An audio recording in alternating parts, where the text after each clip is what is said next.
রাসূল করিম সাল্লাল্লাহু আলাইহি ওয়াসাল্লাম বলছেন তারা হবে দাজ্জালুনা কাজ্জাবুন, তারা দাজ্জাল হবে, কাজ্জাব অর্থাৎ বড়ই মিথ্যুক হবে। জোরে বলুন সুবহানাল্লাহ।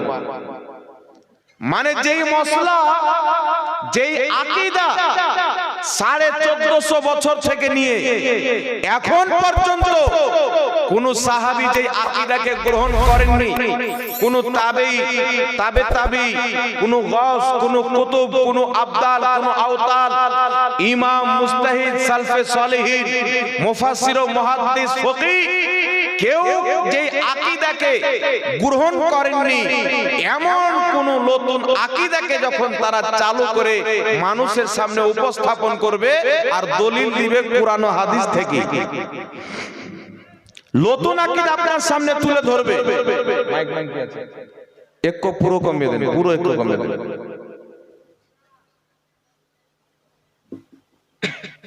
এমন আপনার সম্মুখে আকীদা পেশ করবে যেটা না আপনি সেই আকীদাকে মানেন না, আপনার বাপ দাদারা মানত, নতুন আপনার সামনে পেশ করা হবে।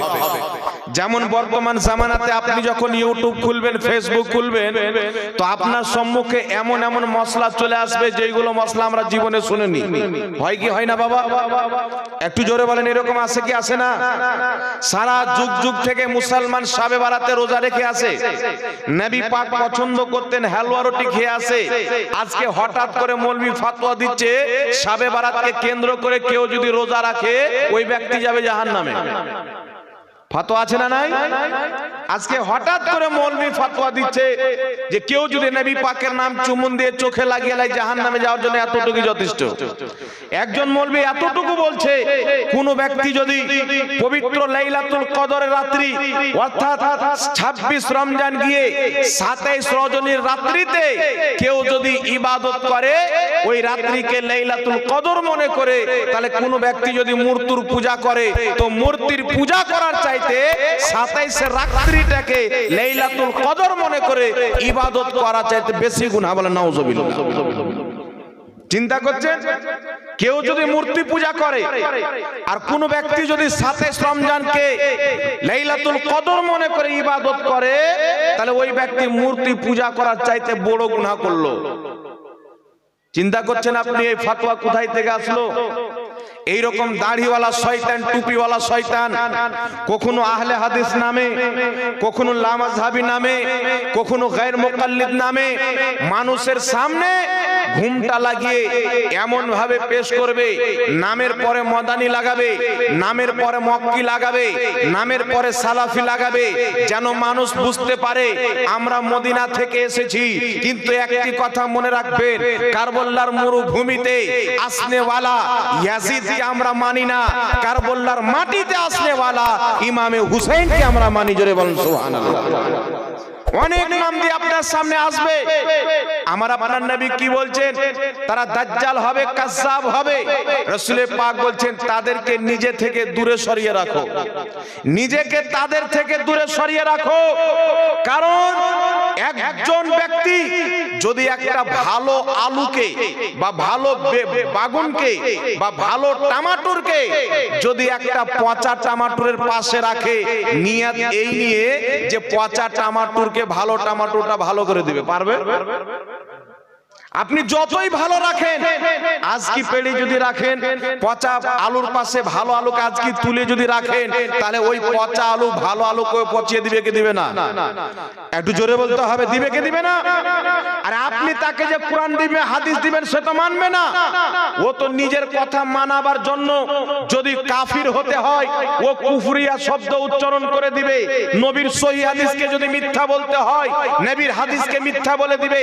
কোরআন পাকের আয়াত যদি পরিবর্তন করতে হয়, কোরআনের আয়াতের মানা পরিবর্তন করে দিবে। সে আপনার কাছ থেকে শিখতে আসবে না, কোরআন হাদিস বুঝতে আসবে না, আপনাকে গোমরা করতে আসবে, আপনার ঈমানকে নষ্ট করতে আসবে। তার উদ্দেশ্য একটাই থাকবে, আমি যা করে হোক না কেন হাদিসকে ভুল বলতে হয় ভুল বলবো, কোরআন পাকের আয়াতকে বিকৃতি করতে হয় করব, কিন্তু এই লোকটার ঈমানকে আমি চুরি করেই যাব। তাই আমার আপনার নবী 1450 বছর পূর্বে বলেছিলেন, কি বলেছিলেন? তাদেরকে নিজে থেকে দূরে রাখো, নিজেকে তাদের থেকে দূরে রাখো। তাই রাসূল পাক বলেছেন, ওয়ালা তু জালিসুহুম, তাদের পাশে বসিও না, ওয়ালা তু আকিলুহুম, কিছু খেও না, ওয়ালা তু শারিবুহুম, কিছু পান করিও না। আমার আপনার নবী বলেছেন, যদি সামনে পড়ে যায় সালামও করিও না। জোরে বল সুবহানাল্লাহ। কাদের ব্যাপারে বলেছেন? যারা মুসলমান নাম দিয়ে আল্লাহর ব্যাপারে আকীদা খারাপ করে নিয়েছে, যারা মুসলমান নাম দিয়ে রাসূলের ব্যাপারে আকীদা খারাপ করে দিয়েছে, কেমন কেমন আকীদা নতুন নতুন বানিয়েছে, এক্ষুনি আপনার সম্মুখে বয়ান করা হবে। আজকে নিজের কুফরিয়া আকীদাকে লুকাবার জন্য, নিজের বিদআতি আকীদাকে ঢাকা চাপার দেওয়ার জন্য আজকে আহলে সুন্নাত ওয়াল জামাতের মামলাতগুলিকে, আহলে সুন্নাত ওয়াল জামাতের নেকির কাজগুলিকে কখনো মিলাদ পাঠ করাকে বিদআত বলে, কখনো কায়াম করাকে বিদআত বলে, কখনো নবীর নাম শুনে বিরুদ্ধে আঙ্গুল চুমুন দিয়ে চোখে লাগানোকে বিদআত বলে, শাবে বারাতের রোজাকে বিদআত বলে, শাবে বারাতের রাত্রির ইবাদতকে বিদআত বলে, কখনো শাবে কদরে জাগে ইবাদতকে বিদআত বলে। এমন এমন নেকির কাজগুলিকে তারা বিদআত বলে মানুষকে গোমরা করে তাদের আকীদাগুলিকে লুকিয়ে রেখেছে। কিন্তু বিরাদর ইসলাম, আল্লাহর কসম খেয়ে বলি, মিলাদুন নবী পালন করা বিদআত না, বরং মিলাদুন নবী পালন করা আল্লাহ পাকের সুন্নাত। জোরে বলেন সুবহানাল্লাহ। আল্লাহর কোরআনে মিলাদ আছে, নবীর হাদিসে মিলাদ আছে।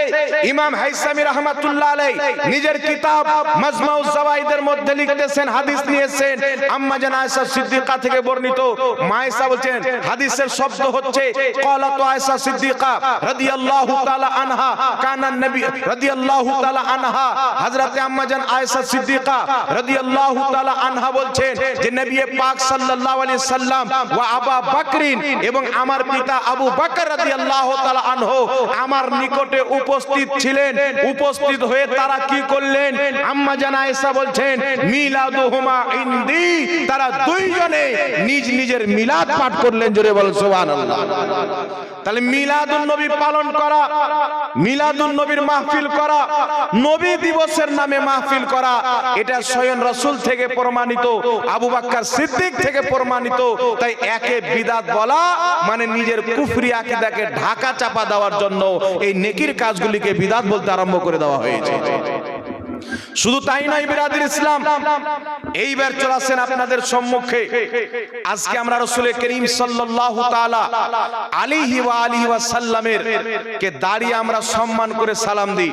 সর্বপ্রথম একটা ফতোয়া মনে রাখবেন, ইমাম তিব্বি রাহমাতুল্লাহ আলাইহি বলেন, যেইভাবে সাহাবায়ে কিরাম নবী পাক সাল্লাল্লাহু আলাইহি ওয়াসাল্লামকে সম্মান করেছেন নবী পাকের জীবিত অবস্থায়, অনুরূপ ভাবে নবীর পর্দা করার পর, রাসূলের ইন্তিকালের পর কিয়ামত পর্যন্ত যত উম্মত হবে, সাহাবায়ে কিরাম যেমন নবীর জীবিত অবস্থায় সম্মান করতেন, ওই রকম তাজিম করা, ওই রকম সম্মান করা কিয়ামত পর্যন্ত প্রত্যেক মুসলমানের জন্য জরুরি আছে। জোরে বলেন সুবহানাল্লাহ। তো আমরা যখন সাহাবায়ে কিরামের আমলকে দেখি, আবু দাউদ শরীফের হাদিসকে পড়ি, মিশকাত শরীফ বাবু মা জা ফিল কিয়ামের হাদিসকে পড়ি, বুখারীর বাবুল কিয়ামের হাদিসকে পড়ি, আল আদবুল মুফরাদের হাদিসকে পড়ি, হাকিম আল মুস্তাদরাকের হাদিসকে পড়ি, অসংখ্য কিতাবের মধ্যে সহিহ হাদিস ভরে আছে। সাহাবায়ে কিরাম বলছেন, নবী পাক সাল্লাল্লাহু আলাইহি ওয়াসাল্লাম আমাদের নিকটে যখন বসে থাকতেন, আল্লাহর নবী মাজমা শেষ করে যখন যেতে আরম্ভ করতেন, আমরা সাহাবা বলছেন কুমনা কিয়ামা, আমরা সবাই নবীর সম্মানে দাঁড়িয়ে যেতাম। জোরে বল সুবহানাল্লাহ। আমরা সবাই নবীর সম্মানে দাঁড়িয়ে যেতাম।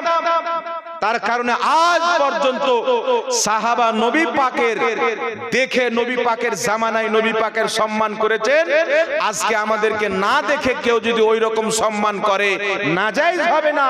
ইমাম তিব্বি বলছেন বরণ করতে হবে, এবং উম্মতে মুসলিমাকে আল্লাহ নেকি দান করবে। বলেন সুবহানাল্লাহ। তার কারণে জগৎ বিখ্যাত মুহাদ্দিস আসমাউর রিজালের ইমাম ইমাম ইবনে হাজার আসকালানী রাহমাতুল্লাহ আলাইহি নিজের কিতাব মাউলিদে কবিরের মধ্যে স্পষ্ট ফতোয়া দিয়েছেন। আহলে সুন্নাত ওয়াল জামাতের উলামায়ে কেরামের নিকটে ইমাম ইবনে হাজার আসকালানী, যিনাকে সবাই মানে, তিনি স্পষ্ট ফতোয়া দিয়েছেন নবী পাককে দাঁড়িয়ে সম্মিলিতভাবে সালাত ও সালাম পাঠ করা এটা নাজায়েজ না।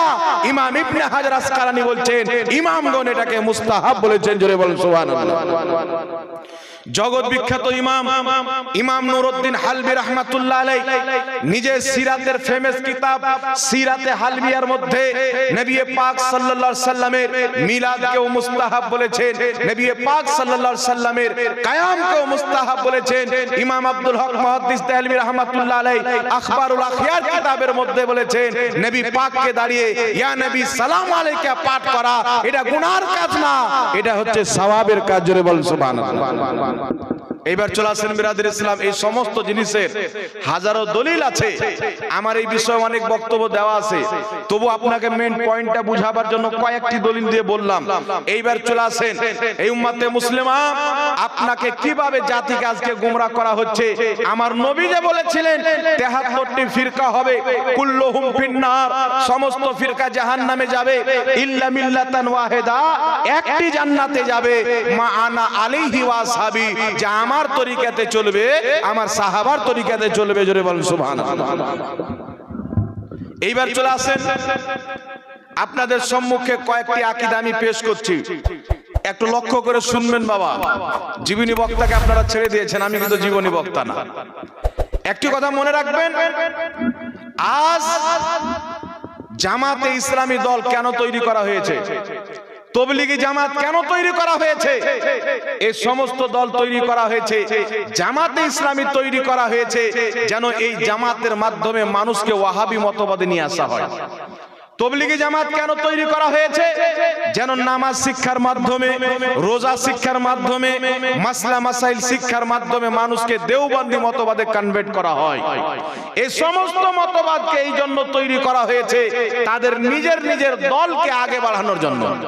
কিন্তু শুনেন, আপনাদের সম্মুখে আমি কয়েকটি আকীদা বলছি, আপনারা বলেন। আগে একটি কথা মনে রাখবেন, শুনেন, বিদআত বিদআত বলে চিল্লানো হচ্ছে, আমি চ্যালেঞ্জ করে বলতেছি পৃথিবীতে এমন কোন লামাযহাবী, এমন কোন তবলিগি জামাতের ব্যক্তি নাই যে আমার সামনে বসে যাবে, আল্লাহর কসম খেয়ে বলি, এরা যদি আমাদের সামনে বসে যায় আমি 1 মিনিটও টাইম নিব না, কয়েক সেকেন্ডই প্রমাণ করে দেব তাদের আকীদাগুলি হচ্ছে বিদআতে ভরা, কুরআন বিরোধী আকীদা, হাদিস বিরোধী আকীদা। একটু লক্ষ্য করবেন বাবা, আপনারা আমাকে বলেন তো, কেউ যদি বলে যে আল্লাহর হাত আছে, পাও আছে, আল্লাহর আকার আছে, আকার আকৃতি আছে, এটা আকীদা আমাদের? জি, জীবনে কোন মৌলবীর কাছ থেকে শুনেছিলেন? আপনাদের আব্বা হবে 60-70 বছর, জিজ্ঞাসা করবেন তারাও শুনেনি। এই জন্য আমার নবী বলেছেন না তোমরা শুনেছো না, তোমাদের বাপ দাদা শুনেছে। আজকে নাম আহলে হাদিস, আকীদা কি? আল্লাহ দেহ আছে, আল্লাহর আকার আছে। আকীদা কি? আপনি হজ করতে যাবেন, মসজিদে নববী, জান্নাতুল বাকি, যেই জান্নাতুল বাকি কবরস্থানে কমবেশ 10,000 সাহাবা আরাম করতেছেন, বড় বড় আল্লাহর ওলি পীর মাশায়েখরা আরাম করতেছেন। আমাদের হিন্দুস্তানের সবচাইতে বড় ওলি খাজা গরিব নওয়াজ রাহমাতুল্লাহ আলাইহির পীর ও মুর্শিদ খাজা উসমান হারুনি রাহমাতুল্লাহ আলাইহির মাজারও জান্নাতুল বাকিতে আছে। বলেন সুবহানাল্লাহ। এই জান্নাতুল বাকিতে বোর্ড চিপকানো হয়েছে, বোর্ড, এই বোর্ডে লেখা আছে কোন ব্যক্তি যদি নবীর ওসিলা দিয়ে দোয়া করে, কোন ওলির ওসিলা দিয়ে দোয়া করে, তাহলে ওই ব্যক্তি মূর্তি পূজকদের চাইতে বড় শিরক করলো। বলে নাউজুবিল্লাহ। কেউ যদি মূর্তির পূজা করে, অগ্নি পূজা করে, চন্দ্র সূর্যের পূজা করে, আর কোন ব্যক্তি যদি নবীর দোহাই দিয়ে আল্লাহর কাছে চায়, বলে আল্লাহ তুমি আমার দোয়া কবুল করো তোমার নবীর ওসিলায়, এরা বলেছে মূর্তি পূজকদের চাইতে বড় মুশরিক হলো ওই ব্যক্তি। তাহলে চিন্তা করেন, এই ফাতোয়া কোরআন হাদিসের পক্ষে না বিপক্ষে? একটু জোরে বলতে হবে বাবা, পক্ষে না বিপক্ষে?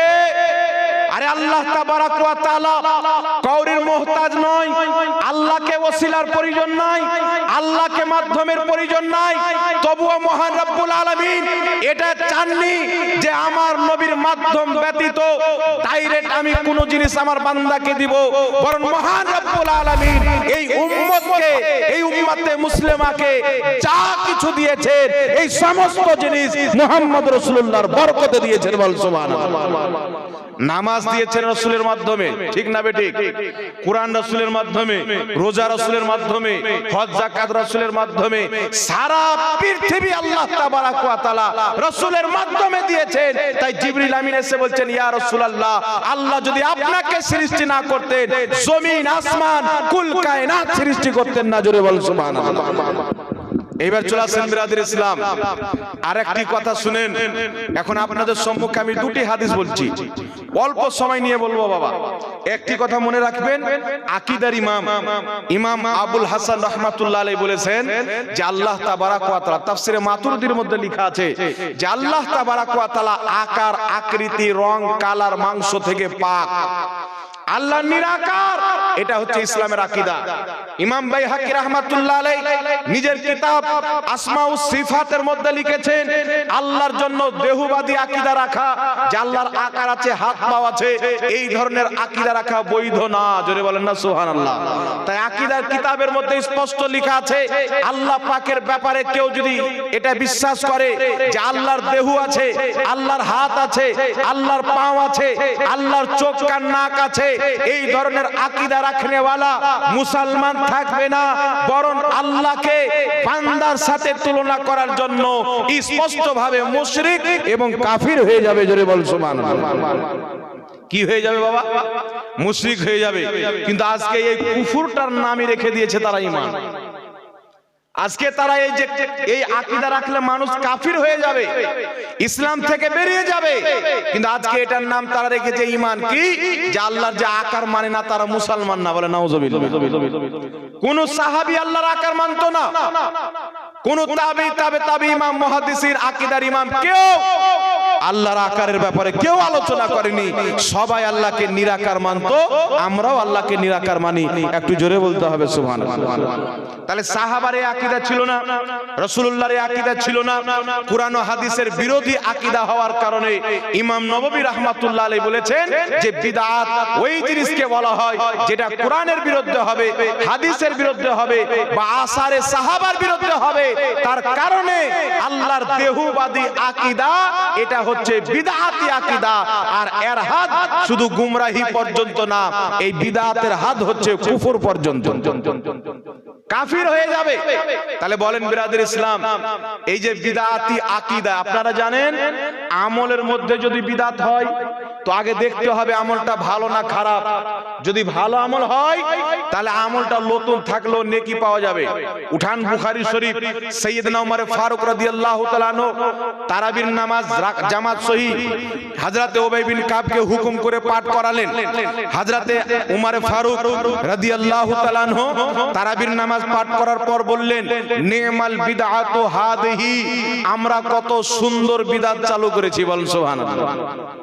কত সুন্দর বিদআত, যে কাজটা নবী পাক আদেশ দেননি, যেই কাজটা রাসূল হুকুম দেননি, আমরা 20 রাকাত তারাবির নামাজ জামাত সহ আদায় করেছি।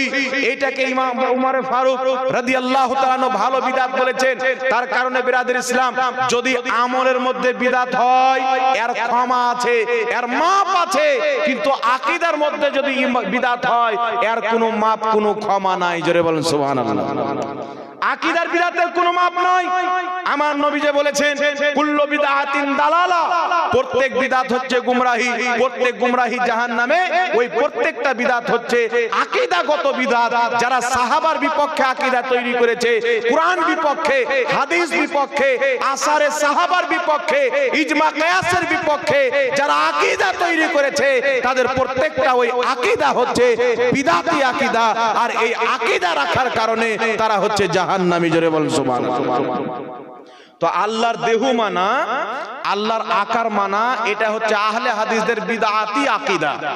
তো বিদআতি নিজেই নিজের বিদআতকে চাপার জন্য দুরুদ সালামকে বিদআত বলতে লেগেছে। আর আপনি তাজ্জুব হবেন, হযরতে উসমান গনি রাদিয়াল্লাহু তাআলা আনহুকে পর্যন্ত বিদআতি বলছেন। বলে নাউজুবিল্লাহ। এদের আস্পর্য দেখেন, সাহস দেখেন।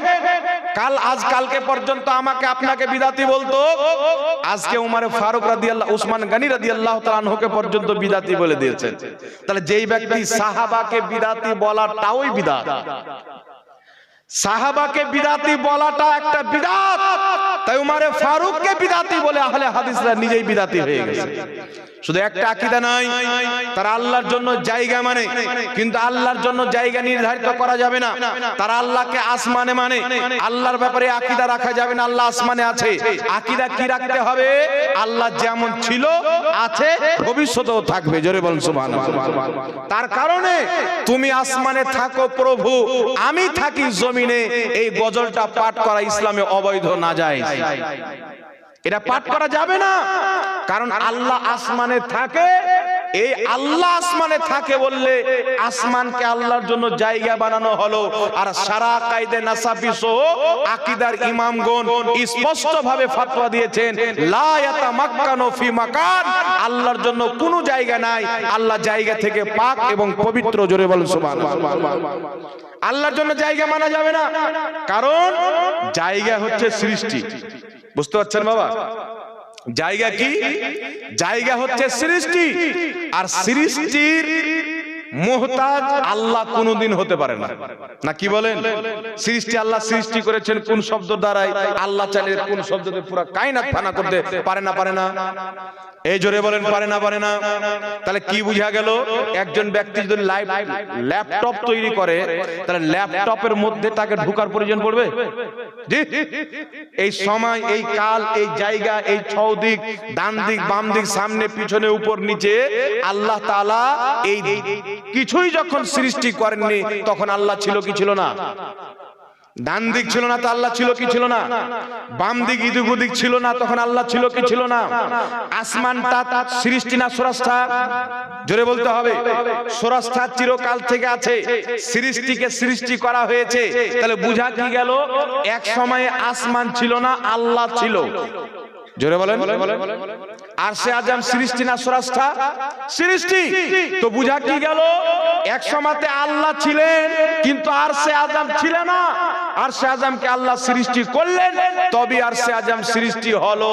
তাহলে আপনারা বলেন তো, আরশে আজম যখন ছিল না আল্লাহ ছিল, আসমান যখন ছিল না আল্লাহ ছিল, তাহলে এটা কি কেউ বিশ্বাস করতে পারে যে আল্লাহ আগে কোথাও থাকতো, আসমান সৃষ্টি করার পর আসমানে এসে বসে গেছে?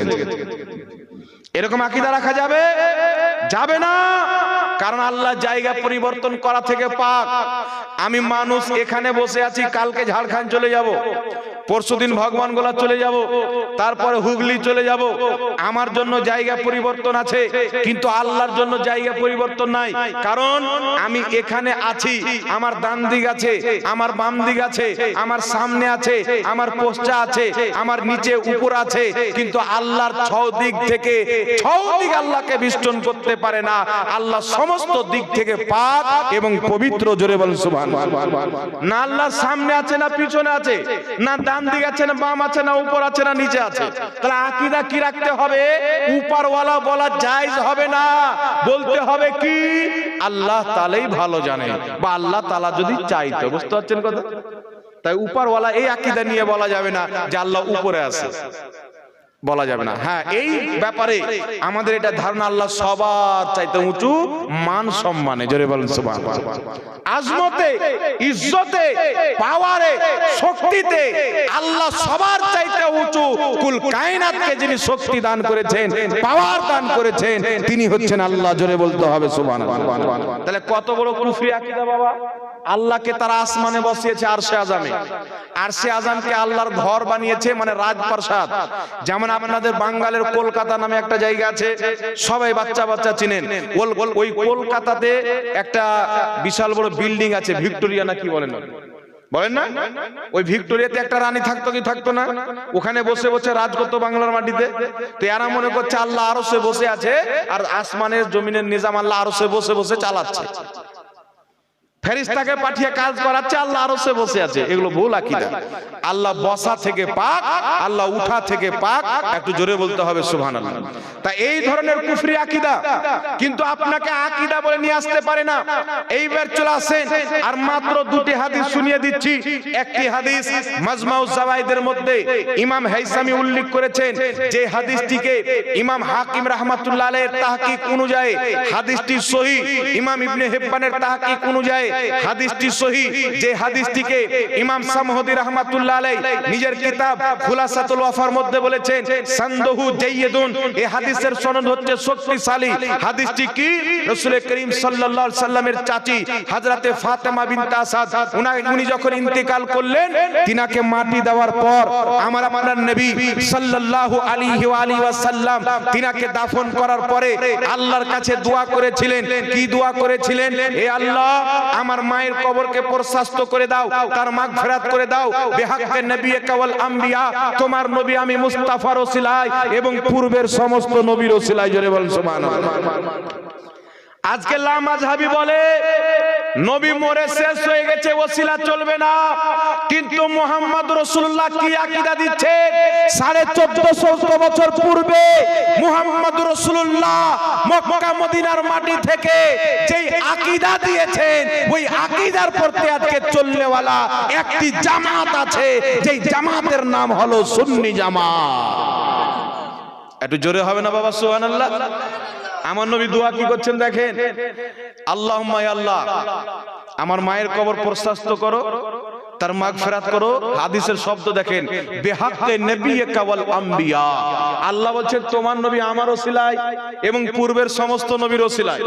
নবী পাক বলছেন আল্লাহ পূর্বে যত নবী ইন্তিকাল করেছেন ওই সমস্ত নবীর ওসিলায় তোমার কাছে আমি দোয়া চাচ্ছি, তুমি আমি মুস্তাফার দোয়া কবুল করে নাও। জোরে বল সুবহানাল্লাহ। আচ্ছা বলেন তো, আমার নবীকে ওসিলার প্রয়োজন আছে? আল্লাহর কাছে কিছু চাইবেন, নবীকে ওসিলার প্রয়োজন নাই, তাহলে নবী চাইলেন কেন? হাদিসটি সহিহ। কেন চাইলেন?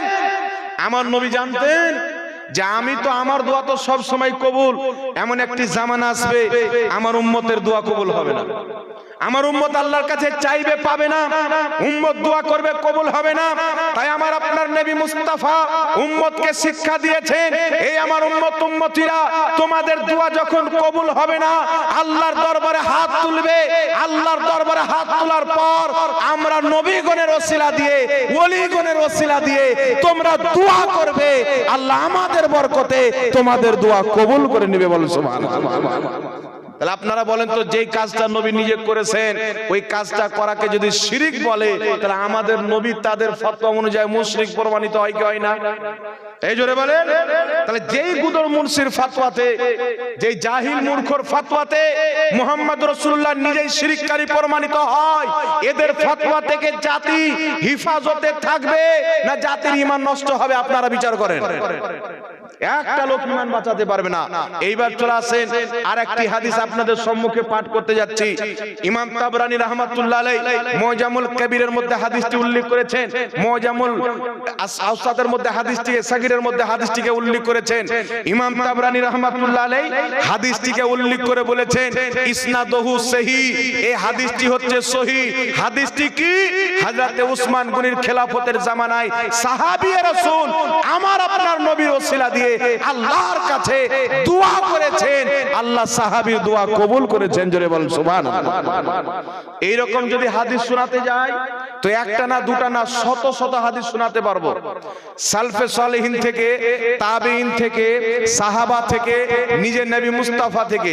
তার কারণে বিরাদর ইসলাম, আল্লাহ পাকের ওলি নবীগণের ওসিলা দিয়ে কিয়ামত পর্যন্ত দোয়া করা যায়, কারণ আমার নবী মুস্তাফা নিজেই করেছেন। সারা পৃথিবীর মোল্লা যদি একদিকে হয়ে ফতোয়া দেয় নবী ওলির ওসিলা চলবে না, সারা পৃথিবীর ফতোয়াকে যদি এক পাল্লাতে রাখা হয়, মুহাম্মদ রাসূলুল্লাহর ফতোয়াকে যদি এক পাল্লাতে রাখা যায়, পৃথিবীর মানুষ ঈমান থেকে বলেন পাল্লা কার ভারী হবে? মুহাম্মদ রাসূলুল্লাহর পাল্লা ভারী হবে। বলেন সুবহানাল্লাহ। কারণ নবীর ফতোয়া হচ্ছে খোদার ফতোয়া। জোরে বলতে হবে, নবীর ফতোয়া হচ্ছে খোদার ফতোয়া। তাহলে কি বুঝা গেল? আল্লাহর দ্বীন, নবী পাকের দ্বীনে পূর্বসরী আম্বিয়া আউলিয়ার ওসিলা দিয়ে দোয়া করা যায়। আজকে যারা শিরিক এবং বিদআত বলে, এরা একটাও মুসলমান হতে পারে না। বক্তা কি করে হলো? এরা হচ্ছে দাড়িওয়ালা শয়তান, দাড়ি টুপি লাগিয়ে ঈমান চুরি করে। আপনি জানেন আপনার গ্রামে একজন দাড়ি চাষা ব্যক্তি 2 বোতল মদ পান করে, নাউজুবিল্লাহ, যদি এসে বলে আমি মসজিদের চাঁদা করতে এসেছি, চাঁদা দিবেন? জি। কিছু গোদাই পার্টি আছে, আপনারা জানেন কিনা গোদাই কাকে বলা হয় জানেন? মসজিদ মাদ্রাসার নামে চান্দা করে নিজে খায়, ওকে বলা হয় আমাদের দেশে গোদাই। আপনারা কি বলেন আমি জানি না। মসজিদ মাদ্রাসার নামে চান্দা করছে আর নিজেই খেয়ে নিচ্ছে, মসজিদ মাদ্রাসা ওদের নাই। এই ধরনের লোককে গোদাই পার্টি বলা হয় আমাদের দেশে, বুঝতে পারছেন? তো আর ওই গোদাই পার্টিরা কি করেছে জানেন? মানুষকে জেনে দেখেই যেন মানুষ বুঝে যে পাক্কা ইমানদার, একবার লম্বা লম্বা দাড়ি, মাথায় পাগড়ি, সৌদিয়ান জুব্বা, একবারে পীর সাহেব সেজে মুসলমান এলাকাতে ঢুকেছে যে জান্নাতুল বাগান মাদ্রাসার জন্য এসেছি। ওর চেহারা দেখে মানুষ বলবে যে পাক্কা ইমানদার, বুঝতে পারছেন? ওই রকম বড় বড় দাড়ি ছেড়ে সাদা সাদা লেবাস পরে কপালে একবারে ট্রাক্টরের চাক্কার মতন ঘাটটা নিয়ে বেরিয়েছে আর ফাতোয়া দিচ্ছেন নবীর ওসিলা চলবে না। একে বলেন যে দুনিয়াতে এসেছিলি তো বিনা ওসিলাতে? জি, বাচ্চা হালাল হওয়ার জন্য মা বাপের বিয়ের ওসিলা লাগে না? লাগে না? জোরে বলেন। যদি অবিবাহিত নর এবং নারী মিলন করে যদি বাচ্চা জন্ম দেয়, হালাল জাদা হবে না হারাম জাদা হবে? জি। তো মানুষের হালাল হওয়ার জন্য ওসিলার প্রয়োজন আছে, জারু সন্তান হওয়ার জন্য নাই। তাহলে কি বুঝা গেল? যারা হালাল জাদা আছে তাদের জন্য নবী ওসিলার, নবীর ওসিলা নিতে হবে, আল্লাহর নেক বান্দাদের ওসিলাও নিতে হবে। হারাম জাদা যারা আছে তাদের জন্য প্রয়োজন নাই। বুঝতে পারছেন কথা তো আমার? এইবার চলে আসেন আপনাদের সম্মুখে, এগুলো তো লামাযহাবীদের অসংখ্য আকীদা আছে। এই বর্তমানে একটা ফিতনা উঠেছিল, আমি বলে দিই আপনাদেরকে। ফিতনাটা উঠিয়েছিল যে একজন বুজুর্গের ব্যাপারে বলা হয়েছে, গরিব নওয়াজ রহমতুল্লাহ আলাইহির ব্যাপারে সম্ভবত, যে উনার কাছে একটা মুরিদ আসলো যে হুজুর আমাকে মুরিদ করেন। তো তিনাকে পীর সাহেব বলছেন যে তুমি কলমা পড়ো লা ইলাহা ইল্লাল্লাহ চিশতি রাসূলুল্লাহ। তো মুরিদ কলমা পড়ে দিল লা ইলাহা ইল্লাল্লাহ চিশতি রাসূলুল্লাহ। তো তিনি বললেন যে শুনো, চিশতি রাসূলুল্লাহ এটা কালমা না, কালমা হলো ওটাই একটাই কলমা, লা ইলাহা ইল্লাল্লাহ মুহাম্মাদুর রাসূলুল্লাহ। আমি তোমাকে পরীক্ষা নেওয়ার জন্য বলেছিলাম। বুঝতে পারছেন? এইবার শুনেন, যারা সিলসিলায়ে চিশতিয়ার মাশায়েখ আছেন, পীর ও মুর্শিদ আছেন, তিনাদের নামে ওনাদের কিতাবের মধ্যে অনেক কিছু ভরে দেওয়া হয়েছে। তা আজ থেকে ১৬০০ বছর পূর্বে ইমামে আহলে সুন্নাত রাদিয়াল্লাহু তাবারাক ওয়া তাআলা আনহু ফাতাওয়া রাজিয়ার মধ্যে স্পষ্ট বলে দিয়েছেন যে এই ঘটনাটা সিলসিলায়ে চিশতিয়ার বুজরুগের নামে ভরা হয়েছে। কিন্তু আজকে যার ফয়সালা ১৬০০ বছর পূর্বে হয়ে গেছে, উম্মতকে গুমরাহ করার জন্য বলছে কি যে যারা বেরেলি সুন্নি মুসলমান ওদের কলমা হচ্ছে লা ইলাহা ইল্লাল্লাহ চিশতি রাসূলুল্লাহ। আচ্ছা আপনারা বলেন তো বাবা, এখানে অনেক লোক পীরের মুরিদ আছেন, অনেক লোক ইমাম সাহেবের পিছনে নামাজ পড়েন, আপনারা বলেন তো কোন সুন্নি আলিম বা সুন্নি পীর আপনাদেরকে এই কলমা পড়িয়েছে লা ইলাহা ইল্লাল্লাহ চিশতি রাসূলুল্লাহ? পড়িয়েছে কি? কোন মৌলবি আজ পর্যন্ত বলেছে যে এই কলমাটা পড়িও? বলেছে? আর আহলে সুন্নাত ওয়াল জামাতের আলিম উলামা ফতোয়া দিয়ে রেখেছে, কেউ যদি লা ইলাহা ইল্লাল্লাহ চিশতি রাসূলুল্লাহ পড়ে বা কাদরি রাসূলুল্লাহ পড়ে বা নকশবন্দি রাসূলুল্লাহ পড়ে, আল্লাহর নবীর পরে কোন ব্যক্তিকে যদি নবী বলে সঙ্গে সঙ্গে কাফির হয়ে যাবে। জোরে বলতে হবে সুবহানাল্লাহ। এটা আহলে সুন্নাত ওয়াল জামাতের ফতোয়া। তাই পাকিস্তানের গোলাম আহমদ কাদিয়ানী নিজেকে যখন নবী দাবি করলো, দেওবন্দ চুপচাপ ছিল, লামাযহাবী চুপচাপ ছিল, শিয়া চুপচাপ ছিল। সর্বপ্রথম গোলাম আহমদ কাদিয়ানী মিথ্যা নবুয়ত দাবি করার কারণে তার প্রতি সর্বপ্রথম কুফরের ফতোয়া যারা দিয়েছিল তাদের নাম হচ্ছে সুন্নি মুসলমান। জোরে বল সুবহানাল্লাহ। কারণ সুন্নি মুসলমান সব সহ্য করতে পারে, নিজের রাসূলের অপমাননা সহ্য করতে পারে না। জোরে বলতে হবে সুবহানাল্লাহ। তাই খাস করে ভারত বাংলাদেশের ইতিহাসকে পড়েন। আজ থেকে কিছু বছর পূর্বে পাকিস্তানে একজন ব্যক্তি নবীর গুস্তাখি করেছিল, সালমান তাসির। ওই সালমান তাসিরকে একজন আশিকে রাসূল মুমতাজ হোসেন কাদরি তার নাম, একটা না দুটা না 22-23টা গুলি করে তাকে হত্যা করে ফাঁসির ফান্দাতে ঝুলেছিল। কান্না করতে করতে না হাসতে হাসতে ঝুলেছিল আর বলেছিল, আমার নবী আমাকে স্বপ্নে এসে বলেছে, মুমতাজ কাদরি তুমি আমার গুস্তাখকে মেরেছো, আমি কবরে তোমার অপেক্ষা করতে আছি। জোরে বল সুবহানাল্লাহ। আজ পৃথিবী সাক্ষী আছে। আজকে নবী পাকের হুরমতের জন্য, নবী পাকের মহব্বতের জন্য, নবী পাকের ভালোবাসার জন্য আজকে মুফতি সালমান আজহারি মুম্বাইয়ের, গুজরাটের জেলে বন্দী আছে। কিসের কারণে? নবীর মহব্বতের কারণে, ইসলামের কারণে, মুসলমানদের কারণে। আল্লামা কামার গানি উসমানী জেলে বন্দী আছে 3 বছর থেকে মুসলিম জাতির জন্য। আহলে সুন্নাত ওয়াল জামাতের আলিম উলামারা সব সময় নিজের দ্বীনের জন্য লড়েছে, নিজের দেশের জন্য লড়েছে। জোরে বল সুবহানাল্লাহ। এই ভারত, পাকিস্তান, বাংলাদেশ ইংরেজদের দখলে যখন ছিল, তো সর্বপ্রথম ইংরেজদের পক্ষে জিহাদের, ইংরেজের বিপক্ষে জিহাদের ফতোয়া যে দিয়েছিলেন আল্লামা ফজলে হক খায়রাবাদী সুন্নি আলিম ছিলেন। জোরে বলেন না সুবহানাল্লাহ। কালা পানির সাজা দেওয়া হয়েছিল। তিনি বলেছিল, শুনো, এটা হচ্ছে বেরেলভি মুসলমান, দুনিয়া চেঞ্জ হতে পারে, বেরেলি শরীফের ফতোয়া কোনোদিন চেঞ্জ হয় না। জোরে বলেন সুবহানাল্লাহ। এবার চলে আসেন বিরাদর ইসলাম। এগুলো হলো লামাযহাবীদের বিদআতি আকীদা। শত শত আকীদা আছে।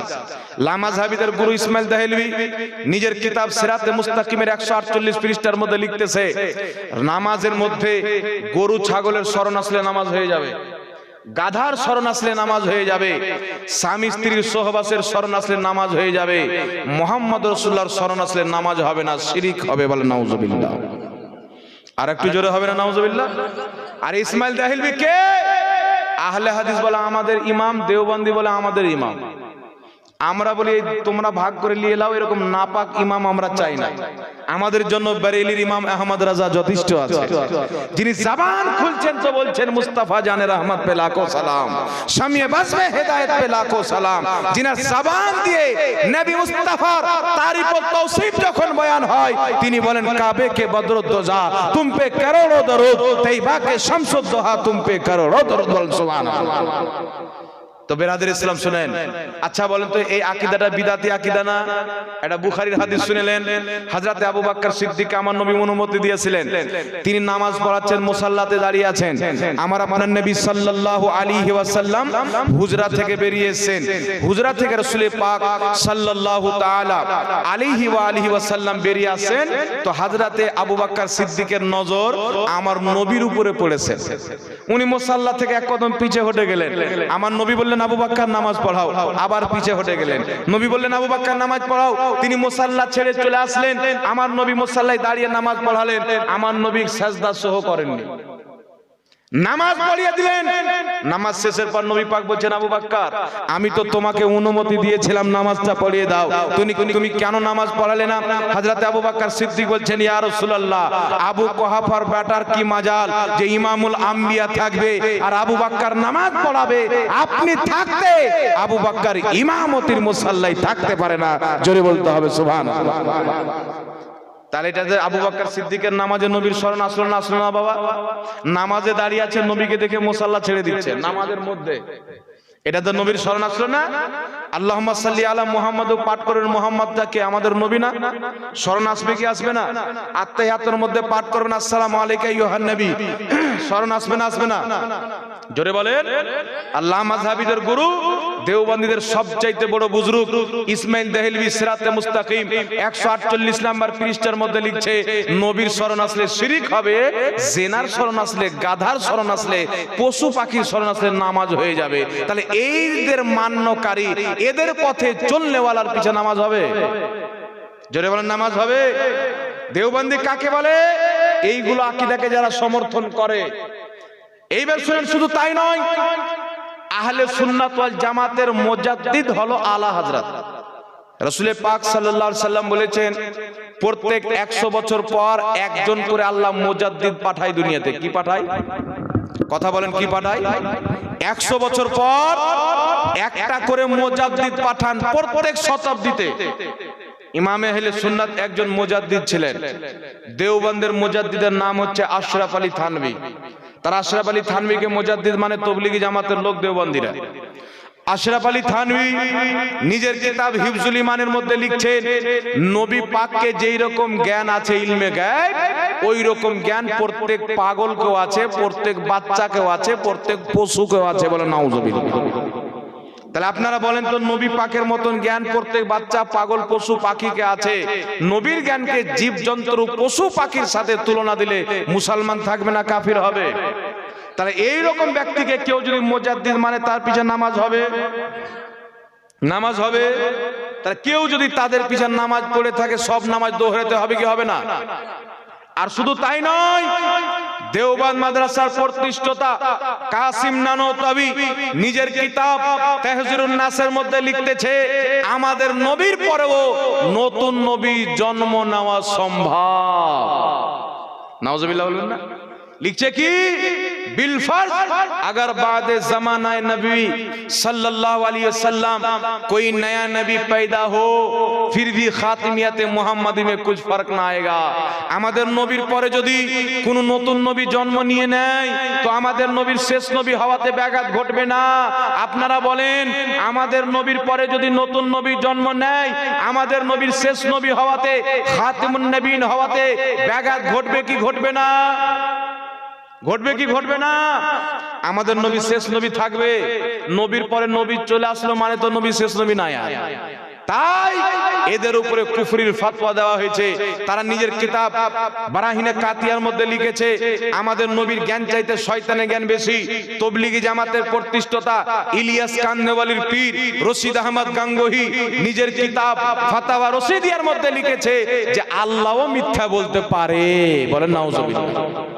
আপনারা বলেন তো বাবা, যে তবলিগি জামাতের প্রতিষ্ঠাতাদের আকীদা ছিল আল্লাহ মিথ্যা বলতে পারে, এই জামাতে যাই নামাজ পড়লে নামাজ হবে?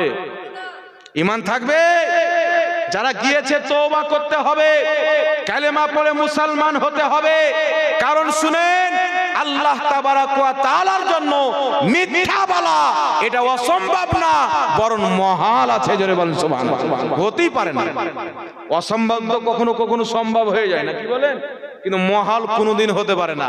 আল্লাহ কোনোদিন মিথ্যা বলতে পারে না, আল্লাহ মিথ্যা বলা থেকে পাক। একটু জোরে বলতে হবে সুবহানাল্লাহ। তো নিজের এই ধরনের নোংরা আকীদাকে লুকার জন্য কুফরিয়া বিদাতি আকীদাকে সালাম করা বিদাত, কিয়াম করা বিদাত, দুরুদ পড়া বিদাত, রোজা রাখা বিদাত, হালুয়া রুটি খাওয়া বিদাত, আর ফতোয়া দিচ্ছে কাউয়ার মাংস খাওয়া যায়। নবীর সুন্নাত হালুয়া খাওয়া বিদাত, উটের পেশাব পান করা যায়। একটা আপনাদের মনে হয় ওর বাড়ি ভারতে আছে নাকি, মতিউর রহমান পাদানি নাম, লামা জাবিদের একটা মৌলবি আছে সৌদি আরবে দমদম নামের জায়গাতে থাকে। ওখানে গিয়ে দু চারটা লোককে বসে ভিডিও বানিয়ে ভারতের মানুষকে গুমরা করে। কি বলে জানেন? এ ওখানে বসে বলছে যেইগুলো পশু পাখির মাংস খাওয়া যায় ওইগুলো পশু পাখির পেশাব এবং পাখানা হচ্ছে পবিত্র। নাউজুবিল্লাহ বলবেন না? আমার মোবাইলে ভিডিও আছে, একজন মৌলবি বলছে আহলে হাদিসদের যে মুরগির মাংস খাওয়া যায়, মুরগির পায়খানা পাক, মুরগির গু খাওয়াও যায়। বলে নাউজুবিল্লাহ। তাহলে আপনাকে কোনো দেওবন্দি কোনো ওয়াহাবি যদি বলে হালুয়া রুটি খাওয়া চলবে না, মাজারের খাসি খাওয়া চলবে না, মহরমের খিচুড়ি খাওয়া বিদাত, ওকে বলবি বাড়ি আয় মুরগির গু আছে খাদানে সব দিয়ে দেবো। তো আমরা এইগুলো খাচ্ছি, তোমরা মুরগির গু খাও না, কি বলেন? জি। তাই বেরাদার ইসলাম শুনেন, নিজের ঈমানকে বাঁচাইতে হবে এদের হাত থেকে। এরা আল্লাহর গুস্তাখ, রাসূলের গুস্তাখ। আল্লাহ তাবারাক ওয়া তাআলা গুনাহ maaf করবে, কুফরির কোনোদিন ক্ষমা নাই। জোরে বলেন সুবহানাল্লাহ। কেউ যদি কুফরি করে মরে যায় কিয়ামতের ময়দানে ক্ষমা পাবে না। আল্লাহ কিয়ামতের ময়দানে কবিরা গুনাহ ক্ষমা করবেন, এটাও হাদিস শরীফের মধ্যে পাওয়া যায়। কারণ আমার নবী বলেছেন, শাফাআতি লি আহলিল কাবাইর মিন উম্মতি, আমার শাফাআত আমার উম্মতের কবিরা গুনাহ করনেওয়ালাদের জন্য। আমার নবীর হাদিস থেকে পাওয়া যায়। কিন্তু যারা কুফরি করে মরেছে, শিরিক করে মরেছে, নোংরা আকীদা নিয়ে মরেছে, নবীর ব্যাপারে ধারণা খারাপ করে গিয়েছে, কিয়ামতের ময়দানে তাদের কোনোদিন ক্ষমা হবে না, তারা চিরস্থায়ী জাহান্নামে জ্বলবে। তাই আমার নবী বলেছেন 72 ফিরকা জাহান্নামী, আল্লাহ রাসূলের গুস্তাখি করার জন্য। বল সুবহানাল্লাহ। কিসের জন্য জাহান্নামী হবে? আল্লাহ রাসূলের গুস্তাখি করার জন্য। তাহলে বাবা শুনেন, আরেকটা কথা বলে দিচ্ছি। একটা লোক মৌলভী সাহেব এসে বলছেন, একটা মৌলভী সাহেব এসে বলছেন যে সবাই নামাজ পড়ে, দেওবন্দি হোক, শিয়া হোক, কাদিয়ানি হোক, ফরজি হোক, আহলে হাদিস হোক, সুন্নি হোক, সবাই নামাজ পড়ে, সবাই কুরআন হাদিসের কথা বলে, সবাই আপনার সালাম দেয়, সবাই দাড়ি টুপি রাখে, তো সবাই ভালো। কথাটা সুন্দর না? শুনতে ভালো লাগে না কথাটা? জি, দেওবন্দিও ভালো নামাজ পড়ে, ওয়াহাবিও ভালো, আহলে হাদিসও ভালো, শিয়ারাও ভালো, নামাজের কথা তো সবাই বলে। আচ্ছা বলেন তো, এরা যে ভালো, আমার নবী জানতেন না?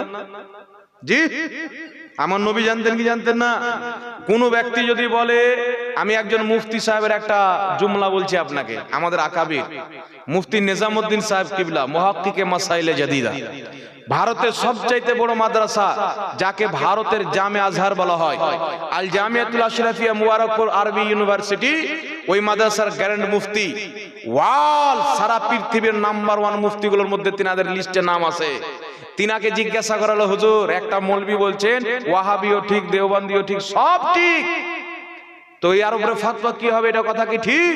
তো উনি একটা জুমলাতে জবাব দিয়েছিলেন যে নবী পাক যে বলেছেন 72 ফিরকা জাহান্নামে যাবে, ওর মধ্যে এও আরেকটা ফিরকা, যে বলবে সবাই ঠিক ও আরেকটা ফিরকা। আমি সিম্পল দুটি হাদিস একটি কোরআনের আয়াত দিয়ে আপনাকে বুঝিয়ে দিচ্ছি। আমার নবী বলেছেন কুল্লুহুম ফিন্নার, সবাই জাহান্নামে যাবে, ইল্লা মিল্লাতান ওয়াহিদা, একটি জান্নাতে যাবে, মানা আলিহি ওয়া সাহাবী, যার আকীদা আমার সাহাবার মতো হবে তারাই জান্নাতে হবে, বলেন সুবহানাল্লাহ। আচ্ছা বলেন তো, আল্লাহর দেহওয়াবাদী আকীদা এটা আল্লাহর নবীর মতো সাহাবার মতো না বিপক্ষে? নবীর ওসিলা চলবে না, সাহাবার ওসিলা শিরক, এটা সাহাবার বিপক্ষে আকীদা, নবীর বিপক্ষে আকীদা। তাহলে বুঝা গেল আহলে হাদিস কোনোদিন জান্নাতি হতে পারে না, কারণ তাদের আকীদা সাহাবার বিপক্ষে। দেওবন্দিরা লিখেছে নবীর শরণ আসলে নামাজ হবে না, গরুর শরণ আসলে হয়ে যাবে। নবী মরে মাটির সাথে মিশে গেছে, নবীর পরে নবী আসতে পারে, এগুলো আকীদা সাহাবার, এগুলো নবীর আকীদা? তাহলে নবীর সাহাবার বিপক্ষে আকীদা। তাই আমার নবী বলেছেন 72 ফিরকা জাহান্নামী, একটা জান্নাতি। এখন কোরআনকে বলো, কোরআন জান্নাতি আর জাহান্নামী উভয়কে যদি কোনো ব্যক্তি বলে দুটাই ঠিক, দুটাই ভালো, তুমি কি বলছো বলো? আল্লাহর কোরআন বলছে লা ইয়াস্তাবি আসহাবুন নারি ওয়া আসহাবুল জান্নাহ, জান্নাতি আর জাহান্নামী কোনোদিন বরাবর হতে পারে না। জোরে হবে না সুবহানাল্লাহ? আল্লাহ বলছে জান্নাতি আর জাহান্নামী কোনদিন বরাবর হতে পারে না। দেওবন্দি নিজের কুফরি আকীদার কারণে জাহান্নামী, লা মাযহাবী নিজের কুফরিয়ার কারণে জাহান্নামী, কাদিয়ানী কুফরি আকীদার কারণে জাহান্নামী, শিয়া কুফরি আকীদা মানার কারণে জাহান্নামী।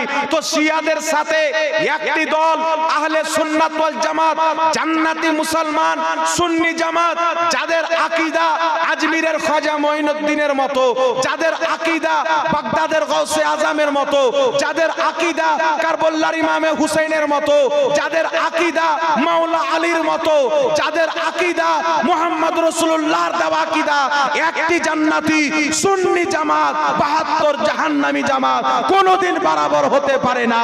जो नबी का नहीं वो हमारा नहीं, जो नबी का नहीं, জোরে বলে, ও আমারা নেই। তো আমার নবী তো বলেছেন 72 জাহান্নামে যাবে, একটা জান্নাতে, আর কোরআন বলছে জান্নাতি জাহান্নামী এক হতে পারে। জোরে বলেন। তাহলে কোন ব্যক্তি যদি বলে সব এক, তাহলে সে হাদিসের বিপক্ষে, কোরআনের বিপক্ষে, তার নাম হচ্ছে আরেকটা, ওর নাম হচ্ছে সুলহাকুল্লি। কি নাম? ওর নাম হচ্ছে সুলহাকুল্লি। সুলহাকুল্লি মানে সবাই ঠিক। আমি কাউকে খারাপ বলবো না। একটা মসজিদের নামাজ পড়তে ঢুকলাম, আমি জালসাতে যাচ্ছিলাম, আমি সম্ভবত পশ্চিম মেদিনীপুর জালসাতে যাচ্ছি।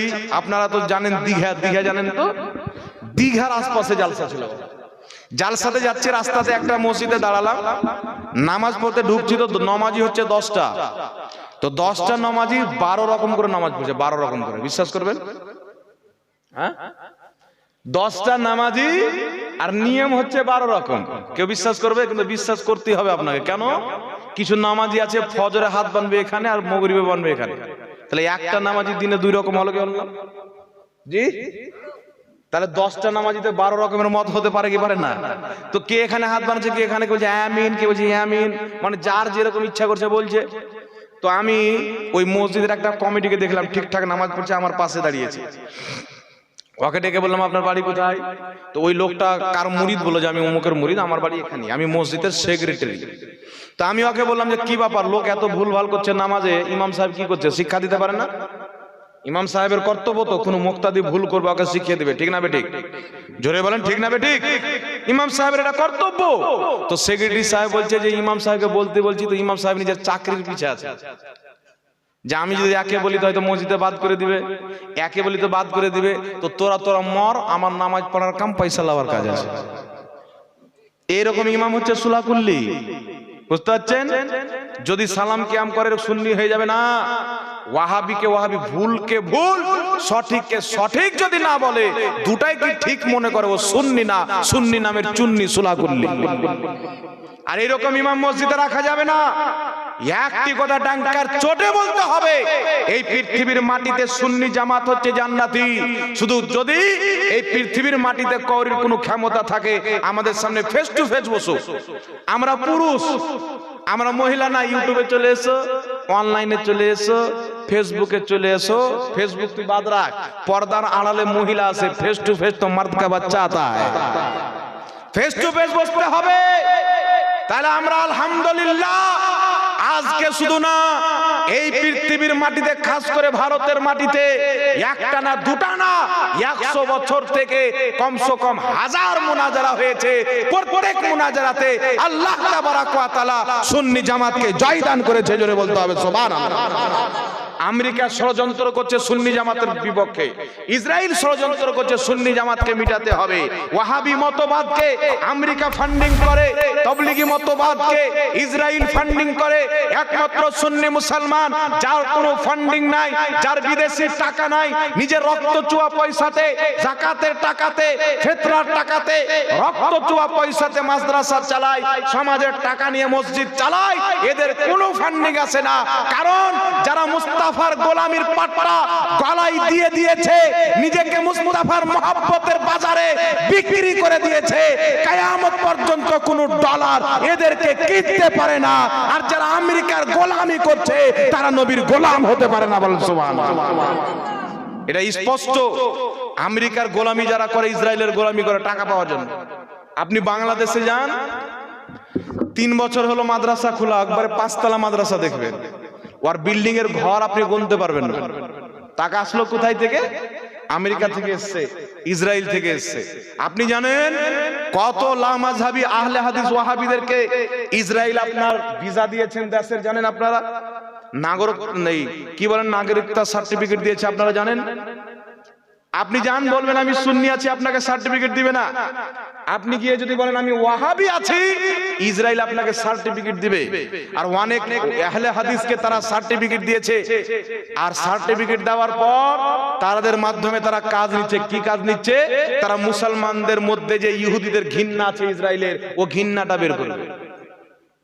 আপনারা দেখলেন না, ফিলিস্তিনের উপরে যখন হামলা হলো, বাংলাদেশে দাঁড়িয়েওয়ালা শয়তানের অভাব নাই। এরা সবাই বেরিয়ে কি করলো জানেন? যে ইহুদিরা তো ভালো, ওরা শিরিক করে না, ওরা শিরিক করে না, ইহুদিরা ভালো। গাজা কেন ওদেরকে মারতে গেল? গাজা ওদেরকে মারবে তো ইসরায়েল ওদেরকে মারবে না? এই বক্তব্য হচ্ছে ইহুদিদের, এই বক্তব্য হচ্ছে ওয়াহাবিদের। কিন্তু আপনারা শুনে হবেন, প্রত্যেক সুন্নি আলিম তার বিরোধ করেছে। প্রত্যেক সুন্নি আলিম গাজাকে সাপোর্ট করেছে, ফিলিস্তিনের পক্ষে দোয়া করেছে। কারণ আহলে সুন্নাত ওয়াল জামাত ইহুদি মতবাদকে পছন্দ করে না, নাসরানির গোলামি পছন্দ করে না। তাই ইতিহাস সাক্ষী আছে, আপনি উঠান কিতাব পেয়ে যাবেন, তারিখে নাজদ হেজাজ ইতিহাসের কিতাব। এই কিতাবের মধ্যে স্পষ্ট পেয়ে যাবেন 800 বছর পর্যন্ত সুন্নি মুসলমান মক্কা মদিনাতে, সৌদি আরবে রাজ করেছে। 800 বছর পর্যন্ত কোন ইহুদি ওই জায়গাতে পা রাখতে পারেনি। বল সুবহানাল্লাহ। 800 বছর পা রাখতে পারেনি, 800 বছর পর্যন্ত ওই জায়গাতে কদম রাখতে পারেনি। কিন্তু যখন তারা ষড়যন্ত্র করে আসল মুসলিম সুন্নিদের হাত থেকে আপনার রাজ্যকে নিয়ে, সুন্নিদের হাত থেকে পাওয়ারকে কেড়ে নিজের পাঁচাটা গোলাম ওয়াহাবিদেরকে বসিয়েছে। আজকে সৌদি আরবে দারু বিক্রি করা যায়, আজকে সৌদি আরবে সিনেমা হল করা হয়েছে, আজকে আরবের মাটিতে মন্দির তৈরি করা হয়েছে, দুবাইয়ের মাটিতে। আজকে সৌদি আরবে দারু বিক্রি করা হচ্ছে, হালাল বার খোলা হয়েছে। এইগুলো কেন খোলা হচ্ছে? যারা লামাযহাবী নাম দিয়ে সৌদি আরব কথাই বলে, কিয়াম সৌদি আরবে নাই, মিলাদ সৌদি আরবে নাই। আরে বেটা শোন, যদি সৌদি আরবে থাকলে জায়েজ হয়ে যায়, তো দারু তো বিক্রি সৌদি আরবে হচ্ছে, তাহলে এটা জায়েজ হবে? কথা বলেন, জায়েজ হবে? সৌদি আরবে আপনি মোবাইল খুলেন, সালমান খান, শিল্পা শেট্টি ভারতের নায়ক নায়িকাকে নিয়ে গিয়ে সৌদি আরবের রাজধানী রিয়াজের মাটিতে সিনেমা হল উদ্বোধন করলো, তাদেরকে সারা রাত্রি ডান্স করালো। তাহলে ডান্স করা জায়েজ হয়ে যাবে? তাহলে যেই ব্যক্তি বলে যে সৌদি আরবে মিলাদ হয় না, কিয়াম হয় না, এখানে কেন করব? তো সৌদি আরবে মহিলা পুরুষকে উলঙ্গ করে নাচিয়েছে, তুমি তোমার বাপ মাকে নাচাও না? কি বলেন? কথা তো তাই আছে না? কি বলেন? ওখানে দারু বিক্রি হচ্ছে, তোদের মসজিদে দারুর পেটি রাখ। জি, তাই দলিল সৌদি আরব না, দলিল হচ্ছে মুহাম্মদ রাসূলুল্লাহ এবং তার সাহাবী। জোরে বলুন সুবহানাল্লাহ।